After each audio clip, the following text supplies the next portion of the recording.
Buenos días, mis queridos amigos. Gracias por sintonizar Radio Sol. Gracias por estar con nosotros con este estudio de la lección de Escuela Sabática. Que tengan un lindo día todos y estamos hoy, yo estoy haciendo un homenaje a mis queridos amigos de Seattle, Washington, por eso ustedes me están viendo por la gorrita de Seattle. Y este es el Safeco Field de Seattle, porque allá pues tienen una situación un poquito delicada con el asunto del coronavirus, más que en el resto de la nación también, por el hecho de que hay unas temperaturas y un clima que propicia la, la propagación del virus, pero tenemos muchos amigos allí. Saludos a Felipe Andino, que estuvo conectado ahorita, espero que se pueda conectar nuevamente. Y saludos también a Esteban y a Francis y a todos los amigos de las iglesias de Seattle. Había una que se llamaba, la de Seattle, ¿cómo se llamaba? Bradford, ¿verdad? Era el nombre, creo. Y la otra iglesia donde tuvimos la campaña. Así que estamos por aquí transmitiendo la lección de Escuela Sabática. Bueno, mis amados, hoy, como de costumbre, está con nosotros nuestro querido pastor Javier Negrón. Saludos, Javier. Saludos, Fernando. Un saludo a todos aquellos que se conectan en esta hora con nosotros. Para nosotros es un privilegio, ¿verdad? Poder compartir el estudio de la lección para este día, esperando que sea de su agrado y que pueda unirse con nosotros a través de esta hora y en las horas subsiguientes. Los próximos días vamos a estar también compartiendo con usted. Así que saludos también a los amigos y hermanos que se sintonizan a través de Radio Sol y las distintas plataformas sociales. Saludos, Fernando. Y hoy tenemos un privilegio muy grande de tener con nosotros a un pastor que estuvo con nosotros en Puerto Rico durante 13 años y ahora pues está pastoreando iglesias allá en el estado de Atlanta, perdón, en el estado de Georgia. Tenemos con nosotros a nuestro querido pastor Julio de la Rosa. Bienvenido, Julio, es un privilegio para nosotros tenerte en este estudio de la lección. Muchas gracias, Fernando. Qué privilegiado soy yo, de verdad, el estar compartiendo contigo, aunque sea a la distancia. Así que desde aquí quiero enviarte un abrazo y también al pastor Javier. Gracias a Dios porque podemos compartir este momento. Y más que todo a nuestros hermanos allá en nuestra querida isla del encanto. Pastor, y quisiera decirnos cómo están las cosas con relación al asunto del coronavirus. ¿Cómo están las cosas por allá, por Atlanta? Bueno, no está menos que en todas partes aquí en Estados Unidos. Las mismas restricciones. Estamos ahora mismo alojados en casa bajo confinamiento voluntario. Pero hasta ayer, pues el gobernador del estado determinó que era compulsorio con multas hasta $1,000 y 2 meses de prisión a las personas que violenten el stay at home. No. Así que, bueno, estamos así y los contagios cada día van en aumento. Gracias a Dios, hasta el momento, ninguno de nuestros hermanos, de los miembros de mi distrito, han sido afectados que conozcamos. Y nos mantenemos orando para que así permanezca, que ningún hermano nuestro pues sufra este percance. Pastor, ¿y su esposa y sus hijos, sus nietos? Porque entiendo cómo está su familia. Pues todos están bien, ya podemos hablar de tú a tú, Fernando. Tenemos 2 nietos. Pero yo no te veo canas, pastor. Es que tenía muchas ideas descabelladas. Ok, eso sí que le falta un poco. El cabello. Lo que no están mirando, el pastor no tiene cabello. Gracias a Dios, están muy bien los muchachos. Ya Indira pues tiene un nene, 5 años, va a cumplir 6, su nombre es Ethan. Y Julio César tiene un nene también, que se llama Lincoln. Okay. Ya va a cumplir 3 años y medio. Tiene 3 años y medio, va a cumplir 4. Y Michelle pues no ha tenido todavía bebé, pero ya ahí tendremos. Dicen que 2 son compañía y 3 son multitud. Multitud, sí, sí. Y cuando llegan, la nevera sufre. Bueno, pastor. El señor Fernando Dávila, quiero saludar a Deika, que se ha comunicado, a la iglesia de San Lorenzo, se ha comunicado por ahí. Qué bien, son mi gente, familia. A Jorge Ortiz, a Milton Mercado, vi también a Yui Guadalupe, así que bienvenidos en esta hora. Pastor. Pastor de la Rosa, quisiera darnos el privilegio de elevarnos al trono de la gracia para comenzar el estudio como tal. Pues cómo no, y antes de orar quiero darle un saludo especial a los hermanos de Caguas, a los hermanos de Río Piedras, a los hermanos de Guayama y a todos los hermanos que lo tenemos en nuestros corazones y creo que nunca, y no estoy diciendo creo de duda, sino creo de certeza, pues podrán ser borrados de nuestros corazones. Amén. Qué bien. Y usted tampoco para nosotros, pastor, de verdad que sí. Padre, gracias te damos porque nos ha dado este nuevo día, nos ha permitido ver nacer el sol. Gracias te damos porque nos permite ahora reunirnos con tus hijos para compartir tu palabra. Queremos que esta palabra tuya sea de vida para vida en nuestros corazones. Que tú bendigas a nuestros hermanos, donde quiera que estén en este momento. Tu mano los rodee, que cada hogar, cada familia sea bendecido con tu presencia y que el maná de esta mañana, tu palabra, pueda ser el alimento que nos nutra durante todo este día para mantenernos en comunión contigo. Rogamos la bendición por aquellos que están padeciendo de la enfermedad o que tienen algún pariente que está sufriendo y está afectado. Que tú envíes tus ángeles para que sean consuelo. Que tú le pongas tu mano de sanidad, Señor. Y te pedimos en el nombre de Jesús que sane la tierra y sane nuestros corazones. Que tú nos bendigas, Señor, con la bendición más grande de estar en comunión íntima contigo. Que podamos pasar esta turbulencia sabiendo que tú estás con nosotros en el valle de sombra y de muerte, porque siempre está a nuestro lado. Gracias por bendecirnos y al abrir tu palabra, tu espíritu nos ilumine. En el nombre de Jesús. Amén. Amén, amén. Bueno, pastor, estamos hablando en esta semana de la singularidad de la Biblia. La Biblia es algo muy especial, un libro demasiado singular, demasiado especial. Y hemos visto diferentes temas dentro de ese tema principal, de diferentes esos temas. Y hoy estamos haciendo ese resumen del viernes. Y dice, voy a leer la parte introductoria y luego vamos a comenzar. Dice aquí, muchos han muerto por defender la palabra de Dios y permanecer fieles a ellas. Uno de ellos fue el doctor Roland Taylor, un pastor parroquial inglés que se resistió a la imposición de la misa católica durante el reinado de María la Sanguinaria, o sea, Bloody Mary, o María Tudor era el nombre de ella. Ella era hija de Enrique VIII, de ese famoso rey de Inglaterra, y ella también era esposa de Felipe II de España. Tenía un pedigrí muy interesante, María Tudor, y ella era muy como sanguinaria, como dice su nombre, ¿no? Bloody Mary, María la Sanguinaria. Así que en su parroquia de Harley, Inglaterra, él estaba enseñando que había que no celebrar esto de las misas, porque no estaba creyendo en el asunto de las misas. También tenía sus otros problemas con algunas doctrinas de la iglesia. Y después de ser expulsado de la iglesia, porque abrazó la reforma protestante, fue ridiculizado por su adhesión a las escrituras. Apeló personalmente al obispo de Winchester, al señor canciller de Inglaterra, pero este lo mandó a la cárcel y finalmente a la hoguera.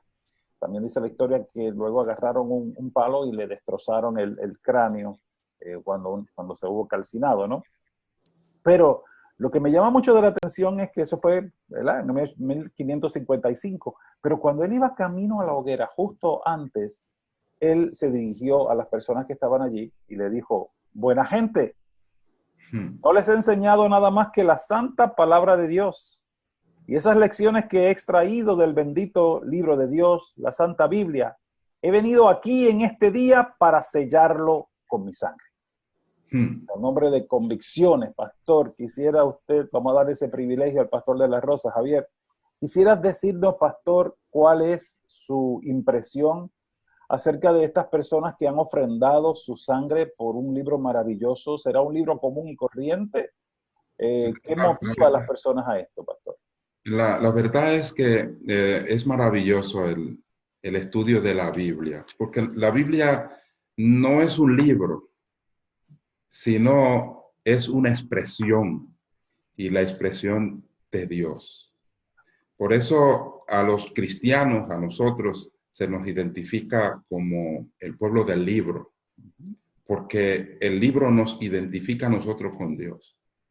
Y cuando dice la Sagrada Escritura, no me avergüenzo del Evangelio, porque es poder de Dios.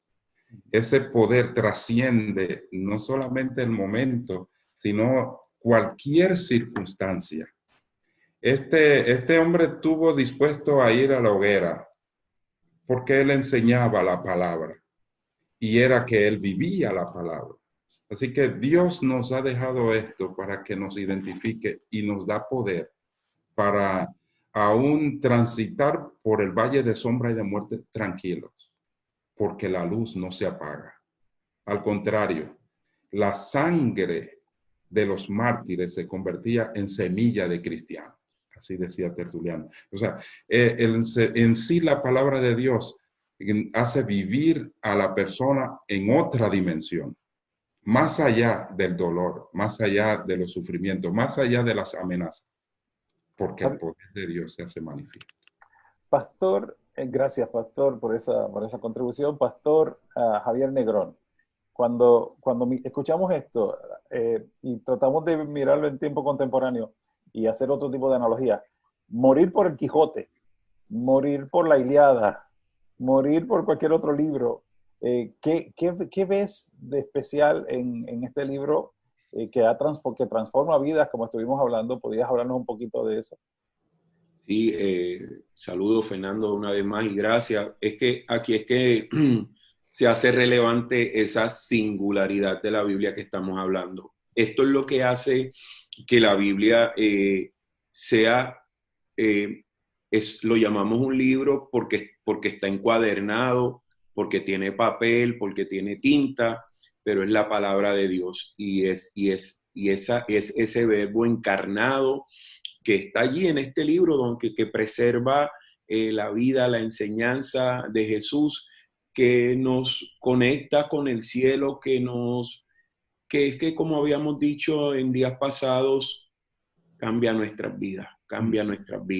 No hay manera de no ser expuesto a la palabra de Dios y ser transformados. O sea, es algo que sucede, ¿no?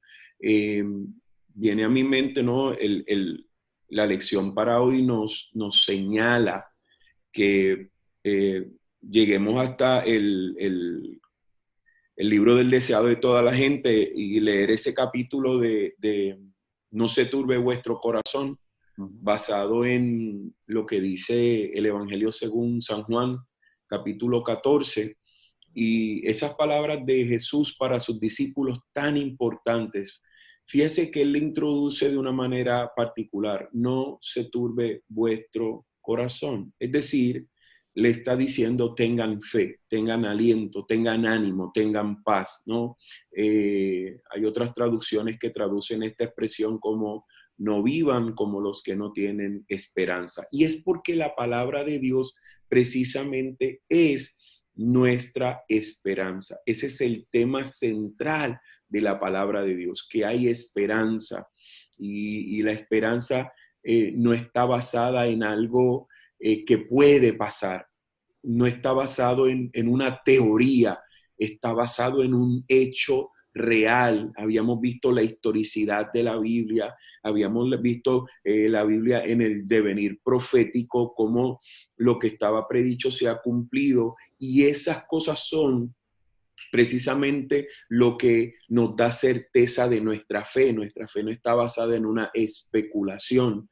Esta seguridad que este hombre pudo encontrar que lo pudo llevar a la hoguera, mirando a la muerte de frente, es lo que hace la palabra de Dios. Pastor Fernando Dávila y Pastor Julio de la Rosa. Fíjense que cuando mencionamos ese verso, también me hace recordar el verso de Juan, allí mismo en el capítulo 16, el verso 33, donde él dice, estas cosas os he hablado para que en mí tengáis paz. En el mundo tendréis aflicción, pero confiad, yo he vencido al mundo. Entonces, Pastor de la Rosa, coméntanos acerca de esto. Fíjate una cosa que estaba viniendo a mi mente ahora y es lo que dice la palabra, que Jesús es la palabra hecha carne. Amén. El verbo se hizo carne. Así que la Biblia es Jesús encarnado. La Biblia nos trae el testimonio de Jesús. Él dijo, ellas dan testimonio de mí. Así que la palabra de Dios es más que un libro, como decía el pastor Negrón, es más que un libro. Es una experiencia, es un Señor morando en su pueblo. Jesús hecho carne. Por eso nos santifica la palabra. Nadie se avergüenza porque lo vean caminando con un libro como el Quijote que tú mencionabas, Fernando. Nadie se avergüenza de eso. A nadie lo ridiculizan por eso. Pero desde que una persona sale con la Biblia, muchos se burlan con él. Mira, allí va el convertido. Adiós, hermano. Lo saludan así con desprecio y con desdén. Y algunos se sienten cohibidos porque el libro, o más que el libro, la persona que refleja ese libro es la persona a la cual quieren ridiculizar. Mira, este se convirtió, este se hizo cristiano. ¿Por qué lo identifican? Porque lleva la esencia del cristianismo, que es la palabra de Dios. Esta nos dirige, esta nos guía. Y usted puede citar el Quijote, usted puede citar a Mark Twain, usted puede citar a William Shakespeare, a Confucio, pero si usted cita a Jesús, como que lo miran extraño. E inmediatamente ponen el foco de atención y es el objeto de los ataques y de las burlas y del desdén. Pero es interesante que más allá de Confucio, el Corán, todos esos libros son libros muy conocidos, inclusive el libro del Mormón, muy conocido. Pero nadie ha podido debatir la poderosa eficacia de la palabra de Dios en la vida de nosotros. Amén. En la vida del ser humano. Porque en el libro del Mormón encuentra una buena historia, en el Corán encuentra historia, algunos textos, algunos mandatos, pero nadie puede decir, yo he sido transformado por el Corán, yo he sido transformado por el libro del Mormón, sino que escuchamos los testimonios de las personas que dicen, la palabra de Dios me ha transformado. Porque es más allá de un libro, es Dios hablando a nuestros corazones. Es más allá de una historia, es la esencia de Dios en la historia. Hace muchos años, mi hija mayor tendría como algunos 12, tal vez 11 añitos. Me hizo una pregunta, me dice, papi, tengo una pregunta para hacerte. Y cuando me va a hacer la pregunta, dime, hija. Ella no quería hacerme la pregunta. No, ya no quiero. Pero dame la pregunta. Dice, no, es que no te va a gustar la pregunta. Y yo digo, pero ¿por qué tú piensas que no me va a gustar? Todas las preguntas son buenas. No, papi, no. Hazme la pregunta, hijita. Ok, papi, no te molestes. Yo, no me voy a molestar. Me dice, ¿cómo tú sabes que la Biblia es el libro? ¿Cómo tú sabes que la Biblia es el libro? O sea, yo la felicité por la pregunta que me hizo. Yo le dije y le exhorté a que pensara así de profundo. Y le contesté, claro está, no voy a dar la contestación ahora, la daré luego, pero Javier, tú tienes dos niñas muy inquietas, muy lindas, pero son bien vivas y hacen preguntas y son muy inquisitivas. ¿Cómo tú le dirías a tu niña si te hacen una pregunta? Papi, ¿cómo tú sabes que es el libro? ¿Por qué debes basar la fe en ese libro? ¿Por qué nuestros queridos hermanos que nos escuchan pueden sentirse cómodos de basar su fe en la Biblia? Fernando, aprovecho para saludar a Nelson Vázquez, que se conecta, a Betsy Rivera, a Vida Alberti, a Jorge Ortiz, a Norma Hernández, a Ricky Díaz. Gracias por estar allí con nosotros en esta mañana. Fernando, mira, te lo voy a resumir con una experiencia dolorosa, pero positiva. Mi, mi tercera hija, Mía Zoe, hoy tiene 9. Cuando ella tenía apenas 3 añitos, murió mi madre. ¿Y cómo le explicamos a una niña que su abuelita había muerto, ¿no? Y allí le hablamos sobre la experiencia de Lázaro y cómo Jesús, que es el autor de la vida, que Él es el que devuelve la vida, y cómo la segunda venida de Cristo se volvía nuestra esperanza. Y mi hija con 3 añitos me decía, papá, yo quiero que Jesús vuelva, Mm. porque yo quiero ver a abuelita. Una niñita, 3 añitos. Así que lo que quiero significar con esto es que la Biblia es el libro porque es el único que nos da esperanza, ¿sabe? Pedro cuestionado, Jesús cuestiona a los discípulos y Pedro le dice, ¿a quién iremos si solo tú tienes palabras de vida? Juan capítulo 6, verso 68. Solo tú tienes palabras de vida. Entonces la Biblia es palabra de vida. Es palabra de vida. La Biblia es lo que me dice, no importa lo que esté sucediendo, este asunto está resuelto. Y de nuevo me remito a esas palabras de Jesús en Juan capítulo 14, porque la expresión de Jesús comienza con, no se turbe vuestro corazón, creéis en Dios, creed también en mí.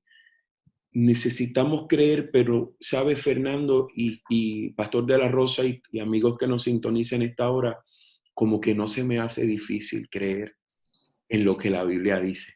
No me cuesta, no me cuesta por múltiples cosas. Primero porque por el testimonio de mi vida personal, como he visto a Dios trabajando en mi vida, cómo Dios ha cambiado y esta transformación no es de un día a otro y yo lo estoy viendo y yo sé que aún queda y no es porque Dios no pueda cambiarme de un día a otro, es que yo todavía me aferro a unas cositas que Él está trabajando, ¿verdad? Así que Él va a hacer ese trabajo y lo va a terminar. Pero esto es clave, o sea, en medio de una dificultad, que es la conexión que quiero hacer con la historia de mi mamá y de mi hija, Mía Zoe, es que en medio de la devastación, del caos, en medio de la desesperanza, por usar una expresión, la Biblia es la esperanza y entonces la esperanza está allí. Fíjate que Jesús le dice a sus discípulos, porque el contexto de Juan capítulo 14, Fernando y Pastor de la Rosa, que es el material que estamos repasando en el deseado de toda la gente, es el versículo 33 cuando Jesús le dice, hijitos, aún estaré un poco de tiempo con vosotros, mas como dije a los discípulos, a donde yo voy vosotros, a los judíos, a donde yo voy vosotros no podéis ir. Es decir, Jesús le está diciendo, yo me voy. Y eso dejó a los discípulos, imagínate, atónitos, desarticulados. ¿Y qué pasa ahora? ¿Cómo que te vas y yo no puedo ir si hemos estado juntos? Y entonces esas palabras de Jesús le dice, tranquilo, yo voy a preparar lugar para vosotros y cuando prepare el lugar voy a regresar y entonces os tomaré a mí mismo para que donde yo estoy vosotros también estéis. La promesa que Jesús le hizo es, vamos a estar juntos otra vez, nos vamos a volver a ver. Así que esto es lo que hace la singularidad de la Biblia, por eso ella se convierte en esa lámpara, en esa luz que alumbra mi camino para que yo pueda vivir, no importa los momentos que esté viviendo, a través de los ojos de la fe. Muchas gracias, Javier, por tu contribución. Gracias, Pastor de Javier. la Rosa, Pastor de la Rosa, le hago una pregunta. Lo que dice Javier es muy cierto. Ahora, estuvimos con usted hace unos años dando unas campañas de profecías. ¿Cómo la profecía confirma el origen divino de la Biblia? Ajá, bueno, esa es una de las partes interesantes de la Biblia. Quiero retocar algo que dijo Javier, porque la Biblia en sí nos trae esperanza. Así que, ¿cómo sabemos que ese es el libro? porque el ser humano eso es lo que necesita, esperanza. Amén. Hay una cita de el capítulo del deseado de toda la gente que dice, no se turbe vuestro corazón. Dice que mientras Cristo pronunciaba estas palabras, la gloria de Dios resplandecía en su semblante, dice. Y todos los presentes sintieron un sagrado temor al escuchar sus palabras con arrobada atención. Sus corazones fueron más decididamente atraídos hacia Él. Y mientras eran atraídos a Cristo con mayor amor, eran también atraídos los unos hacia los otros. Sentían que el cielo estaba muy cerca y que las palabras que escuchaban eran un mensaje enviado a ellos por su Padre Celestial. Eso es lo que trae la palabra de Dios a nuestros corazones. Trae una esperanza que va más allá de todo lo que pueda haber en esta tierra. Ahora, con respecto a la profecía, la Biblia es un libro de profecía. O sea, y las profecías están desde el Génesis hasta el Apocalipsis. Todo en la Biblia está marcado en torno a la profecía. Y una de las profecías más significativas era la llegada del Redentor, la llegada de Jesús. ¿Cómo se cumplieron cada una de estas profecías sin parar, una tras otra? Y en el momento oportuno. Ya estudiamos la semana anterior sobre el libro de Daniel y lo que sorprendió a este gran científico, Isaac Newton, era la precisión con que se cumplían las profecías. En segunda de Pedro, capítulo 1 y versículo 19, dice, tenemos la palabra profética más segura a la cual ustedes hacen bien en estar y prestar atención, como una lámpara que brilla en el lugar oscuro. O sea, la profecía nos trae luz. Cuando yo le contesté a mi niña, lo dejé sobre el tintero, como su experiencia de una niña de 12 años tal vez no es la misma de una persona adulta que ha pasado por muchas y que ya ha necesitado esa esperanza. Para ellos son todo color de rosa. Yo le dije, mira, yo sé que la Biblia es el libro, porque existen, como tú bien sabes, otros libros como el Corán, como otros libros que son los dogmas que utilizan o cánones que utilizan otras denominaciones u otras religiones. La Biblia es el libro porque ningún libro puede predecir algo que va a ocurrir miles de años después con una precisión como lo hace la Biblia. Así que básicamente le hablé de profecías, pero en un lenguaje que ya lo pudiera entender. Y yo no conozco ningún otro libro que pueda hacer esto. Si hay un poder sobre, si la persona que inspiró a escribir la Biblia, que es la persona de Dios, tiene el poder de ver el futuro con esa precisión, miles de años antes de que ocurran los eventos, pues definitivamente tiene que ser un libro especial, un libro maravilloso. Ningún otro libro, nadie más puede hacer esto. Quiero saludar también a René Álvarez, a Tomás Aponte, a Silvia Valentín, Carmen Rodríguez, Wanda Marcano, Beni Vélez, Irma Colón, Sori Vargas, Angie Rodríguez y Daniel Sebastián, que también están conectados. Denle share para que otras personas sepan que estamos transmitiendo la lección de Escuela Sabática. ¿Cómo pueden afirmarnos a nuestra fe las profecías cumplidas? Pues ya hemos contestado esa pregunta. Fernando dice que por lo menos hay 75 predicciones mesiánicas. No, sí. Directas. Antiguo Testamento. O sea, además de que hablamos a principio de la semana que hay manuscritos, cerca, llamamos originales, pero sabemos que fueron manuscritos cercanos, los más antiguos cercanos a la fecha en que se escribió. Del Nuevo Testamento tenemos 24.600. 24.600 cuando tenemos apenas 600 de la Ilíada de Homero. O sea que no hay otro libro en el planeta que tenga más autenticidad y veracidad que el libro sagrado llamado Biblia. No hay otro. La realidad que nosotros aceptamos la Biblia completa, ¿verdad? La Biblia entera, desde Antiguo y Nuevo Testamento, porque fíjate, cuando Moisés erigió el tabernáculo en el desierto para los israelitas, ya eso en sí era una profecía. Ujú. O sea, todo el sistema del Antiguo Testamento estaba testificando y profetizando Ujú. el Redentor. Génesis 3:15, ya el Señor estaba dando una profecía, vendrá a la simiente de la mujer que herirá a la serpiente en la cabeza. O sea, todas las profecías del Antiguo Testamento, cuando llegó Jesús, Él dijo, para que se cumpla la Escritura.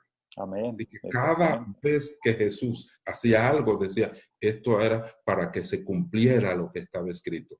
Y cómo se cumplieron con precisión.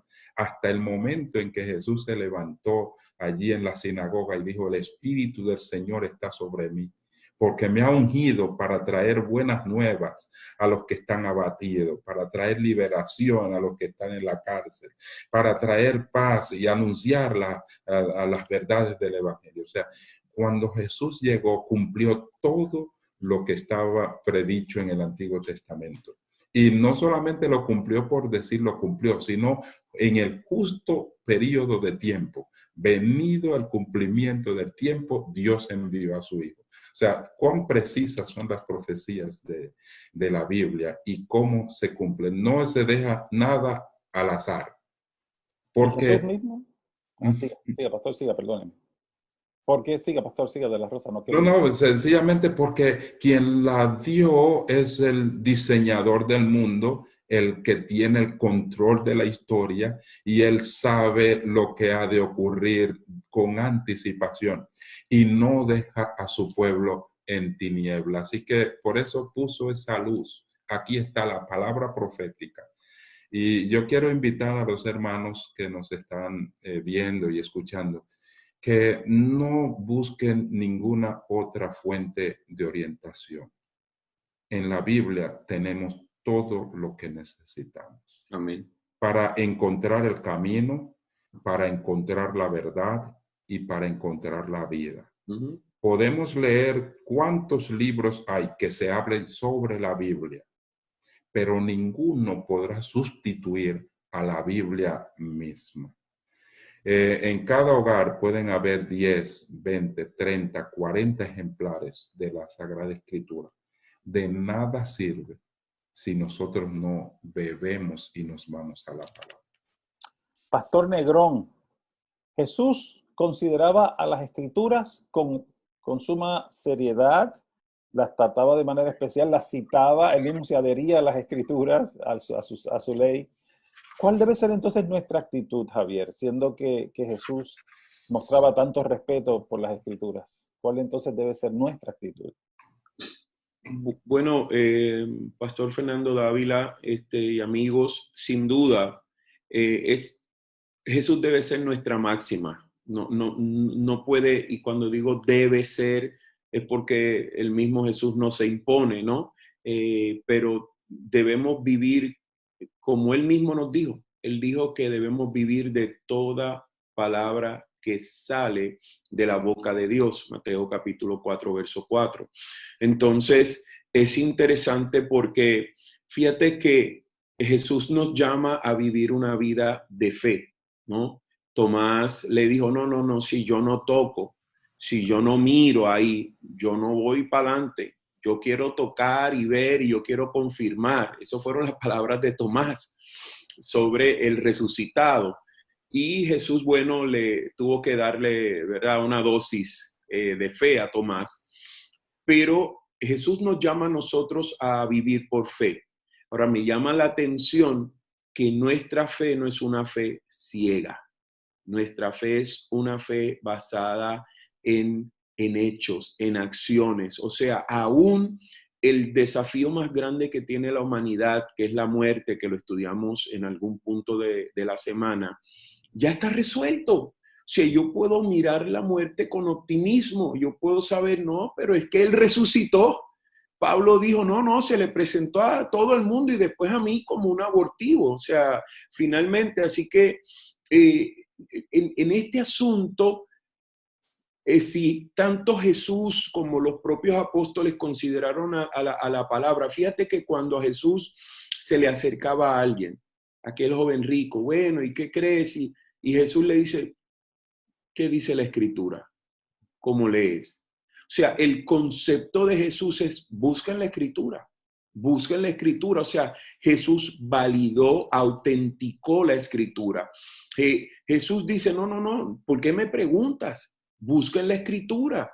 Es importante esto porque hoy que hay tantas corrientes de pensamiento filosóficos, la Biblia sobresale por encima de todos, pero la Biblia no es un libro que debe estar muerto en la casa, ¿no? A veces que las personas abren la Biblia, ponen allá el Salmo 91, lo dejan así abierto como si fuera un talismán, un amuleto de la suerte.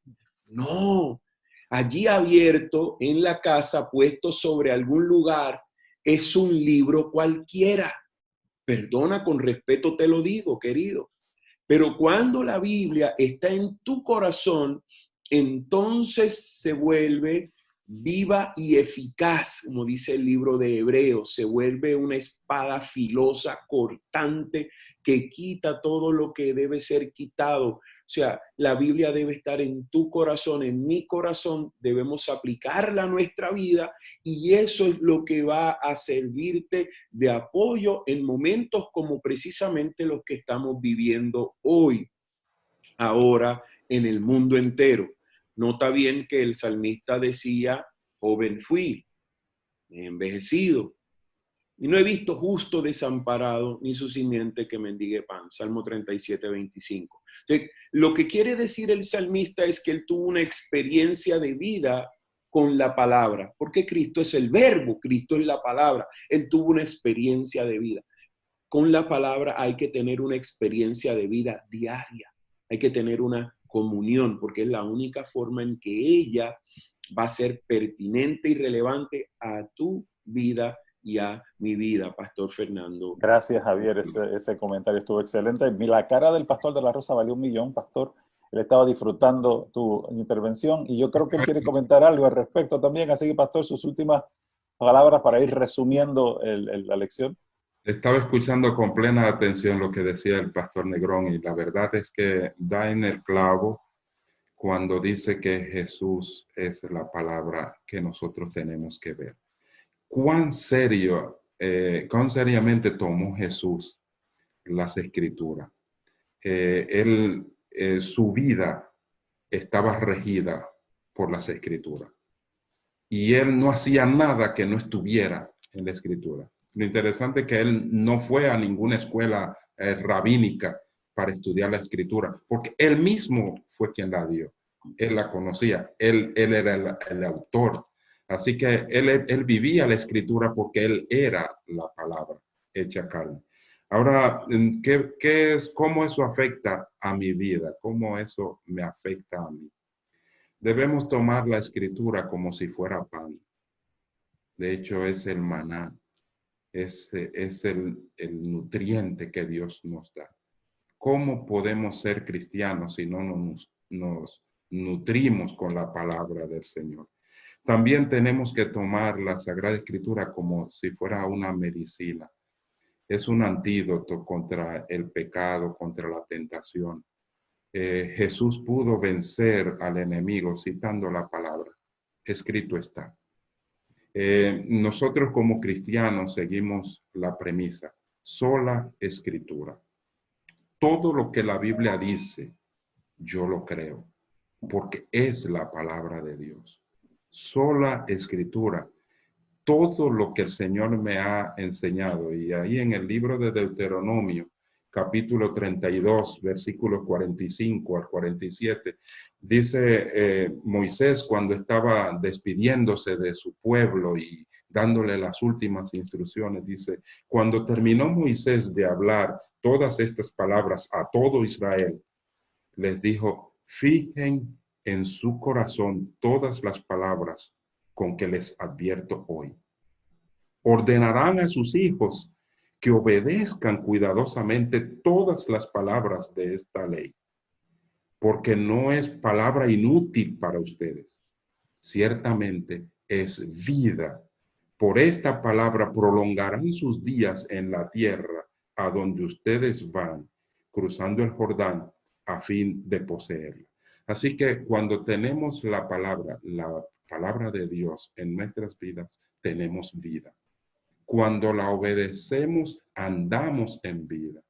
Y cuando nosotros le prestamos oído, estamos diciendo, habla, Señor, que tu siervo escucha. Amén, amén. Muy bonito. Muchas gracias, pastor. Ya el tiempo se nos acaba y ya estamos por despedirnos, pero me gustaría leer un último parrafito de ese capítulo del deseado de todas las gentes, el capítulo 73, no se turbe vuestro corazón, porque ciertamente en el mundo vamos a tener esta aflicción, pero la palabra nos da confianza. De hecho, después de dar la gran comisión, en Mateo 28, el Señor dice, y aquí que yo estoy con ustedes todos los días hasta el fin del mundo.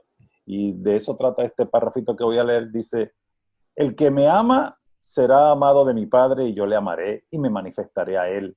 Jesús leía el futuro de sus discípulos. Veía a uno llevando al caldazo, a otro a la cruz, a otro al desierto, entre solitarias rocas del mar, otros a la persecución y a la muerte. Los animó con la promesa de que en toda prueba estaría con ellos. Esta promesa no ha perdido nada de su fuerza.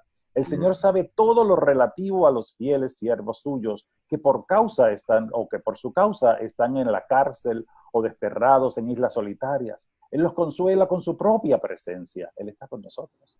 Amén. Cuando por causa de la verdad el creyente está frente a tribunales inicuos, Cristo está a su lado.